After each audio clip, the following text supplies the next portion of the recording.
Alright guys, welcome to my channel. My name is TOBI Samuel. Just in case this is the first time you're meeting us on the YouTube, you might just want to subscribe to our YouTube channel, like, comment to our videos, and then share the videos to any other platform you think is necessary. Alright, in today's video, I'm going to show you um, a live broadcast of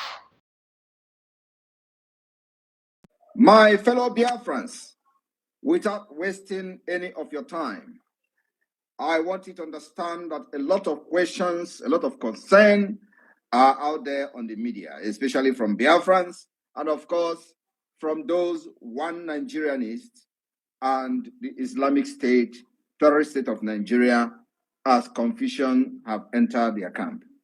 It is very, very imperative that we come this evening to educate those who may have been misled or those who are still confused about what Biafra government is doing and how we intend to restore Biafra and become an independent state.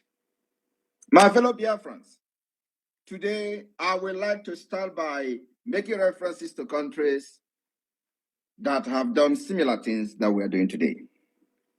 And I want you to understand one thing.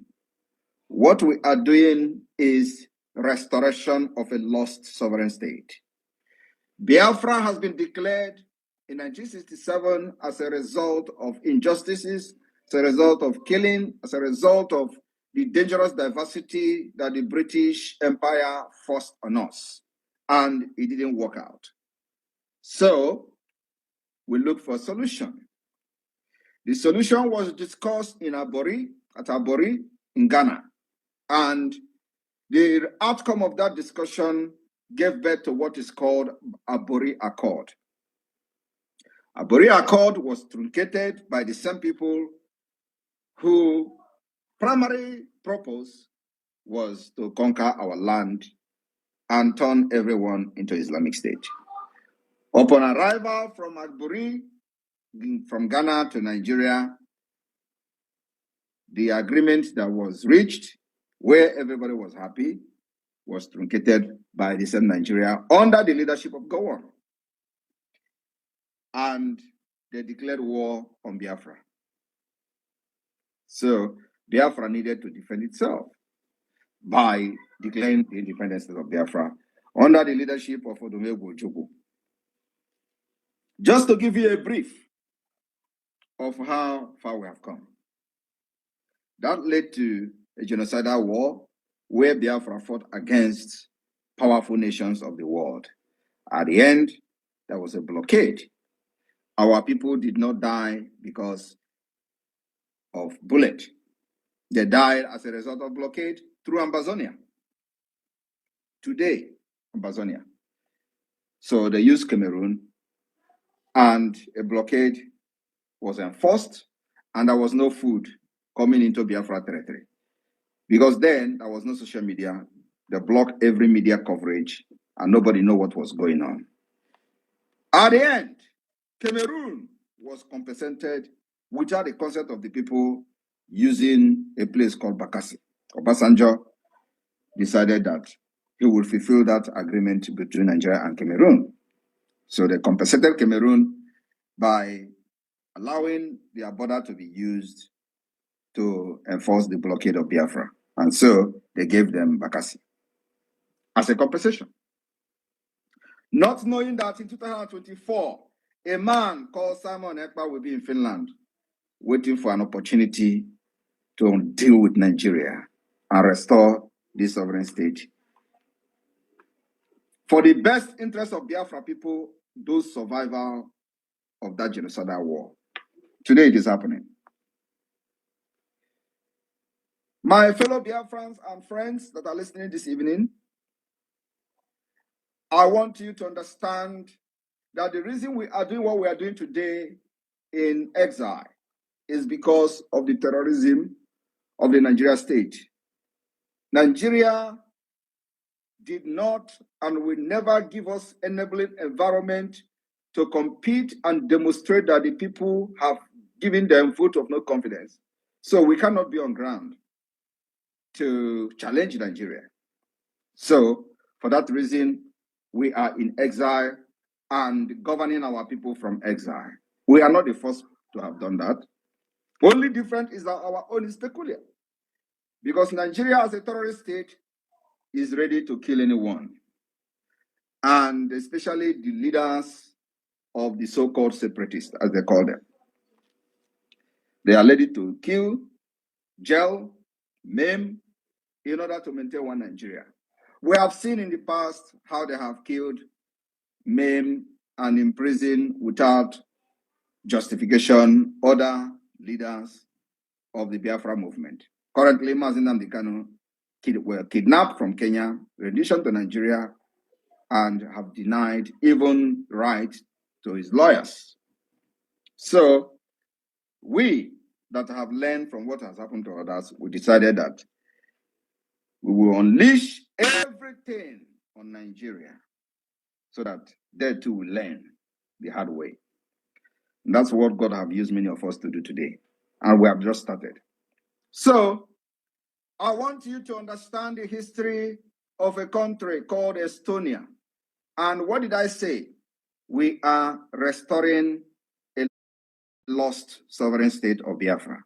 And so what we are doing is not a declaration of Biafra. Declaration of Biafra has been done in 1967.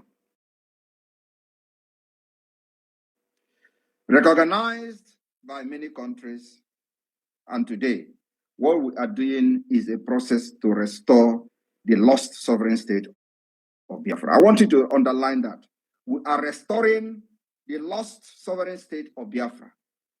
And what it means is that once Biafra is restored, we expect those countries that recognized Biafra in 1967 to validate their recognition. It is a process. They may take us for a ride, but at the end, it will become a reality. So, a country called Estonia, I want you to understand the difference between declaration and restoration of independent state. We are not declaring independence. Biafra has been declared. We are restoring it.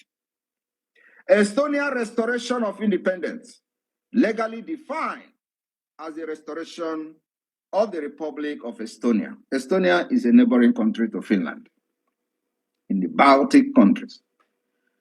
This country was proclaimed on the 20th of August 1991.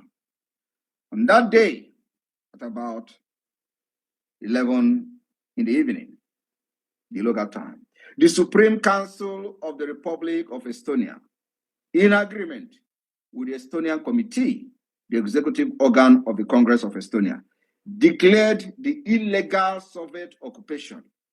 So, in that declaration, it was concluded that Russia, Soviet Union become an illegal occupation, and an annexation of the country terminated.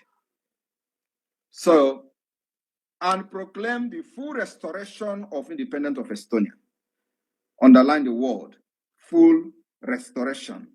What does that imply? What it means is that Estonia had enjoyed independence before becoming part of the Soviet Union.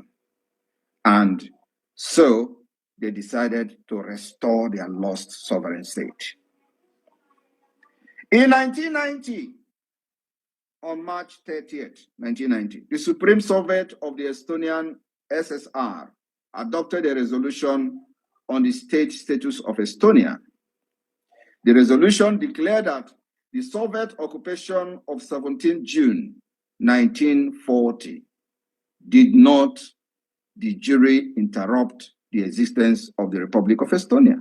So which means Estonia has been in existence before the annexation in 1940.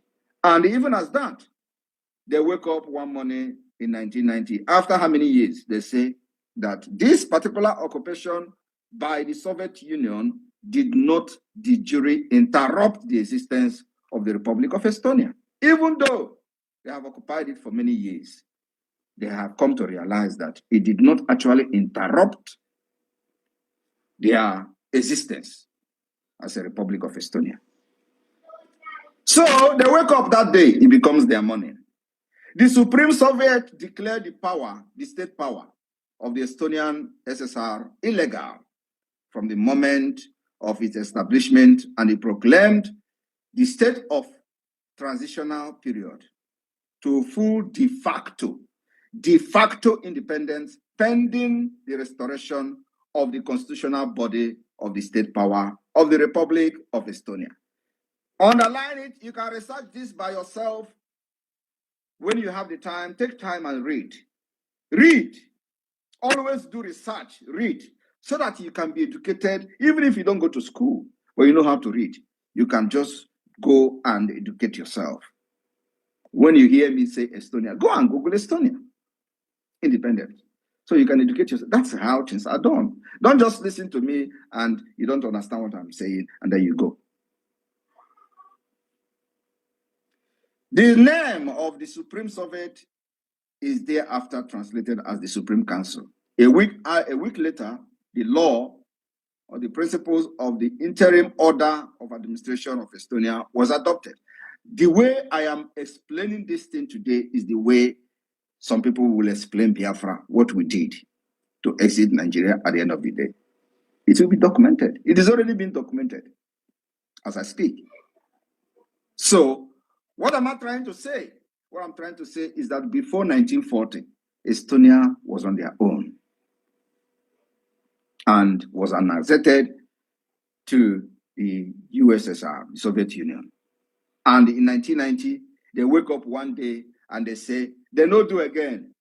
This particular union is not working, just like Nigeria.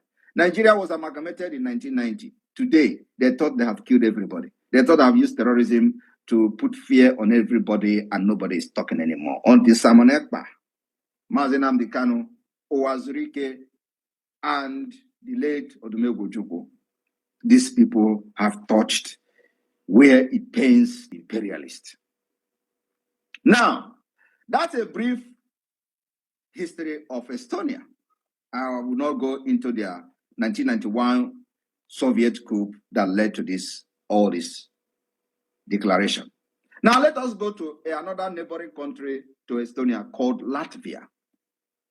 Latvia, as I am saying these names, you can go and educate yourself so that you don't just come and attack Simon Ekpa because other people are attacking me. Those who are working with Nigeria and they are the one accusing me of working with Nigeria, they have set up political party, the IPOB Nigeria Limited Criminals. And then they are saying Simon Ekpa is working for Nigeria government, but they are setting up a political party. They will come and deny it too. They will come and tell you it's a lie, it's a lie. It is not a lie. Abaribe is the one supervising it. And they have actually approached our Navy. They approached our Navy and was trying to convince our Navy that, oh, why can't, they want to send Biafra army into exile. The you people can accommodate them in Bakassi so they can send them to exile. We don't know what is going on. I said to the person, Chineke Pogoko, tell that idiot, I am with you,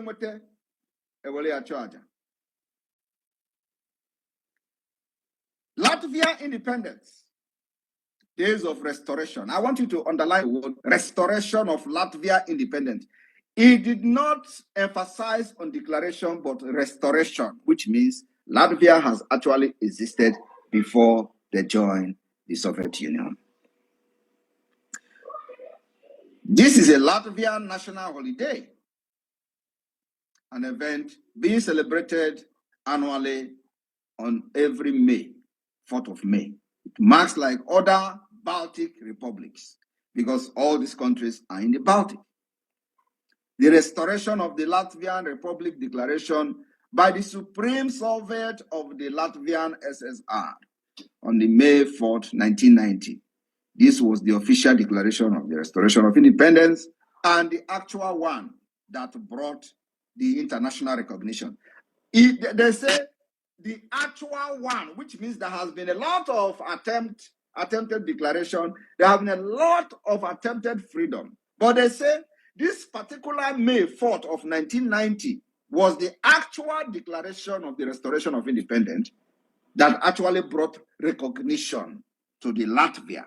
And I want you to Google Latvia population.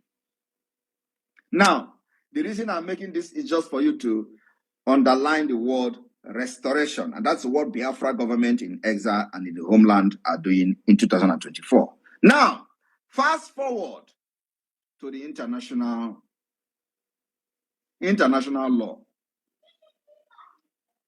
I want us to go to the international law, what we're doing.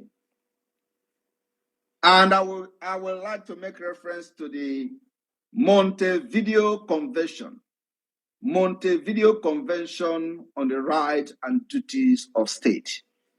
How to recognize and what criteria you have to attain to be recognized as a state. This particular foundation the Biafra government has laid, and we have done the best than any other state has ever done. And I want you people to understand that when we are doing this, they will say, oh, Wazirike made a passport. Under which structure? Under which constitution? Under which instrument? Under which platform? Where is the structure of government of Wazirike? Where is the structure? Where is the government that Wazirike is releasing? Because that's what they do. They say, oh, Wazirike have done it. He released passport. He released a number plate. We are not doing the same. Now, you can print passport, you can print ID card, you can print a number plate. It doesn't make you a nation. It does not qualify you to be recognized under Montevideo Convention. Now, let me tell you what is different between us and Wazirike and the IPOB Nigeria that never fought for Biafra other than political pressure group. Until today, the difference is that we took our time to institute the internationally recognized way to be recognized as a state. Montevideo Convention, Article 1. Article 1 of the Montevideo Convention states, the state as a person of international law should possess the following qualifications. A, permanent population. I want you to now check every other group that has ever fought for Biafra. Have they ever defined the population of Biafra? 1. Article 1 of the Montevideo Convention under international law to be recognized as a state. Article 1 states that the qualification for you to be recognized as a state, you must possess a permanent population. Biafra government have done that through the registration of database and the self-referendum that is still ongoing.